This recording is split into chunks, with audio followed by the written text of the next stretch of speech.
I believe. Yeah. Are you telling us that there's not going to be any taps from Marcellus shale gas wells that are already compressed and dehydrated or whatever into your line? The question is whether or not there are going to be any taps from the Marcellus wells into this line. Who wants it? Yeah, this is an interstate pipeline, and like Michael was talking about, this is to connect other interstate pipelines. We, in our permit, do have the ability to receive taps from producers going into this line. So if someone was to drill a successful Marcellus shale well, say in Eagles Mare, they would be able to run a short line into your hub line. There's a whole gathering system that is tied up in the producers. We're just the prime movers of gas, and this, once it reaches our line, is the kind of quality that's received commercially.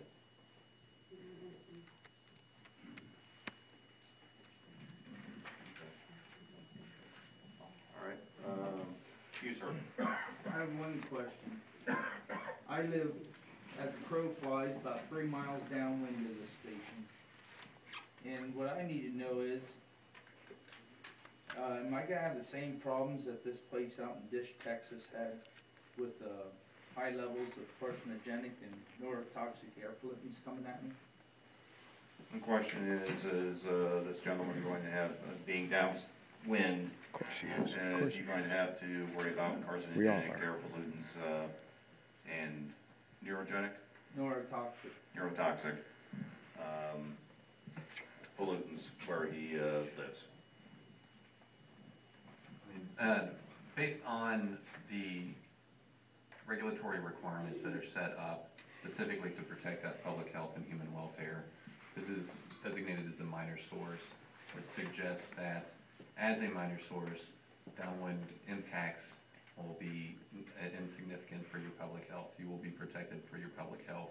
I think from a more personal standpoint, Dave can mention it because he lives, I don't know if within 3 miles, but from an existing compressor station, and he can give you some insights of, I mean, he's been there a long time. Yeah, I guess I've had the unique experience to watch Central New York Oil and Gas develop its entire business literally right in my backyard.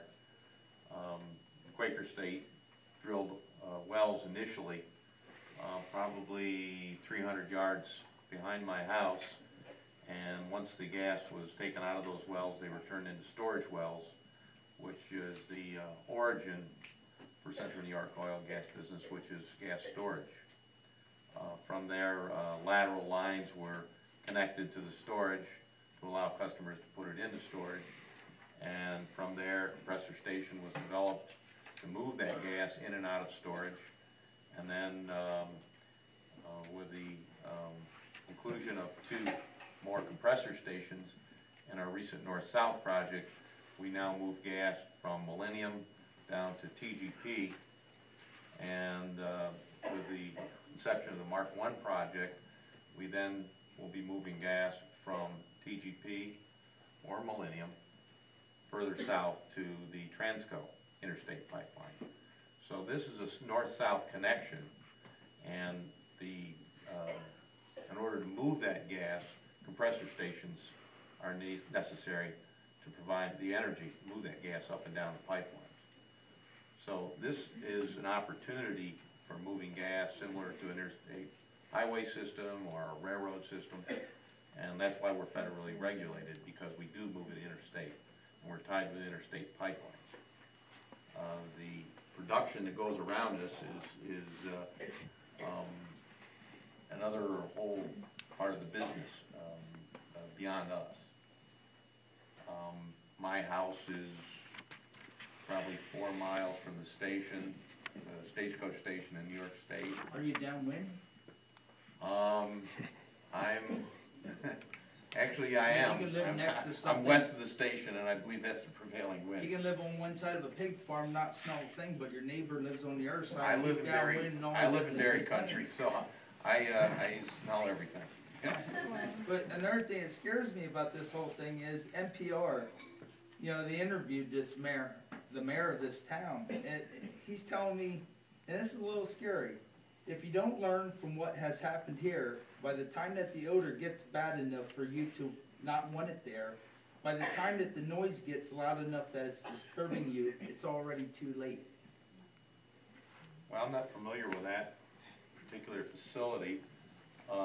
It's The number of up in questions Texas. is, what fuel, what is providing the energy, you know, what fires it, and then, it sounds like it's a production type facility, which is totally different from our kind of facility. We're more a closed loop facility, and by nature, moving gas, you're gonna wanna keep it captured in the pipeline, just for efficiency reasons. And the fuel that's in the pipeline that we're using for fuel to drive the compressors is the same natural gas that anyone would use to heat their home, to heat their business, to use in business. And that quality is regulated so that every pipeline that receives that gas gets the same quality gas within a certain range for all the constituents in it. So it's very well regulated once it's in the pipeline, which is what we're all about.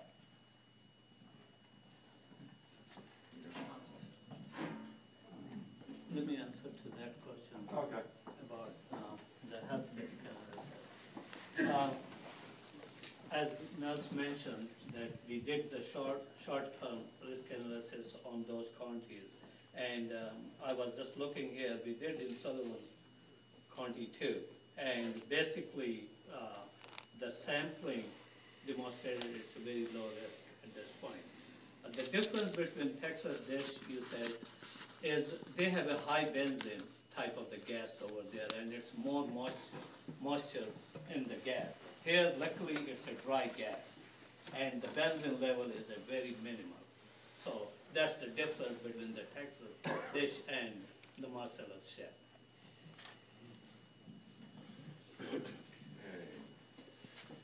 Here, hold on, I'm gonna make this easy for you. Oh.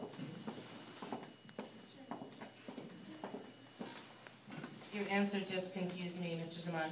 So the gentleman was saying it was not Marcellus gas in the pipeline, but you were saying that it is Marcellus gas in the pipeline, and that it was different than the Barnett No, gas.